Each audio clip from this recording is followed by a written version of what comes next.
Hi guys! I know it's very rare to get a video of me because obviously I don't tend to enjoy being in front of a camera, but I thought today, seeing as everyone's been following over the years, you know, my story with how I'm managing Roo and his PPID and the various health implications that kind of come from that. The one thing we are trying to break the cycle of, but haven't done for the last 3 years, is his winter laminitis, which isn't anything to do with frosty grass. Obviously it's to do with his circulation, where he has had laminitis 5 years ago, true metabolic laminitis, and obviously it has caused destruction of the hoof. On the outside you wouldn't be able to tell when his hoof's obviously fully functioning to a point, but obviously on the inside clearly his circulation is poor, especially on the left fore, which is the one that tends to be triggered whenever it gets really cold. We are up in Cumbria, which obviously the highest market town in England, so as you can imagine, when the weather turns it gets very cold up here, and this is obviously something I've been trying to combat him by wrapping his legs, wrapping his hoofs. The biggest stumbling block I always have is trying to get the warmth but not overcooking him, and obviously because he is a cob, his heat levels tend to run quite high. I have to clip him fully to try and combat that element, so it's a fine line, and always trying to get everything right to keep him healthy as much as I can, so yeah, always thinking out the box and new ideas. This year I decided I was going to stable him, and I hear you crying no. The problem I've got is when he gets cold and he's outside, however much I wrap him up, he stops moving. So my logical brain last January, when he went down again with winter laminitis, is I've got to keep him warm.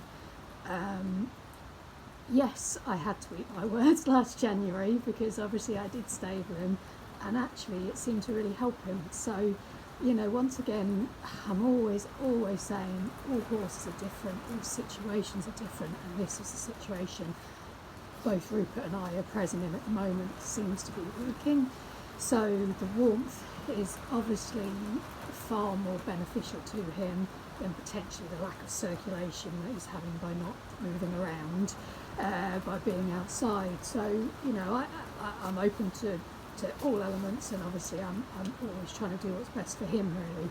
So because of that, obviously I now have this opportunity to use hoof boots, which are more for therapy stroke indoor use, and obviously the boot of the choice is cloud boots. The interesting part about cloud boots is, with Rupert's shape of feet, in his true form, his true shape of feet before any laminitis destruction, he's actually shorter to wide. So obviously this boot is predominantly for more of a laminitic style hoof, or potentially a round shaped hoof. Because he's shorter to wide, obviously you would normally find with this type of boot that they would twist, because obviously the gap at the front enables the hoof to inside to move. Because he's not moving around so much in the stable, I kind of went, do you know what, we're just going to give them a go, really, because obviously they're very insulated, they're very padded, and they're almost like a pair of slippers is the way I described them, really. So anyway, we've been using these since mid-September now, which is when I decided that it was getting colder at night, that I was going to start bringing them in. And so far so good. So obviously, as you can see at the moment, I know it's a bit dark in here, I've already done 3 out of 4. So it's just purely showing you how to obviously put one of these on.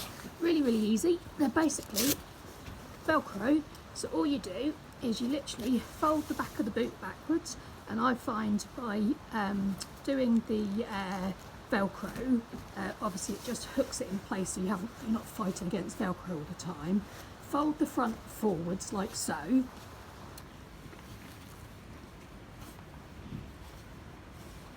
I do to apply is basically, because he's obviously out during the day, I literally just brush off as much of the mud as I can.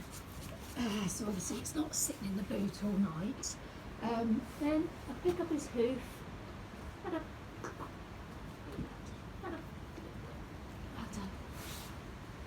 and I pick out his hoof as you normally would do, removing any stones and debris. So once again, you don't want that sat in the boot all night as well. I always use, every single time I'm using like boots for long-term use, I always use a thrush busting type product, because obviously when hoofs are in boots for a long period, the hoof sweats, so obviously thrush can build up if you don't prevent it. At the moment I'm using hoof clay by Horse Leads even, which is a really nice natural product, and obviously, you know, just works to keep everything healthy. So all I do is I pick up his hoof, you see as I have said, pop the boot on like so, and then I pull the back flap that I've bent over with the Velcro upwards, so as he stands down, as you can see, nothing's caught under his hoof. All I then do is literally undo the Velcro wings of the boot that I've tied back with the Velcro. There's two sides of double Velcro on one of the wings. So this one here, you literally wrap over first of all, so easy. And then the second wing, wrap that over. And there you go. That's Rupert good to go for the night.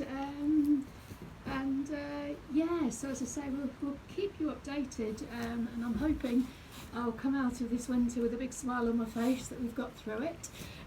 But obviously, like everything in life, you have to try these things to see. But here's the beautiful boy himself. Yeah. Bless you. Bye.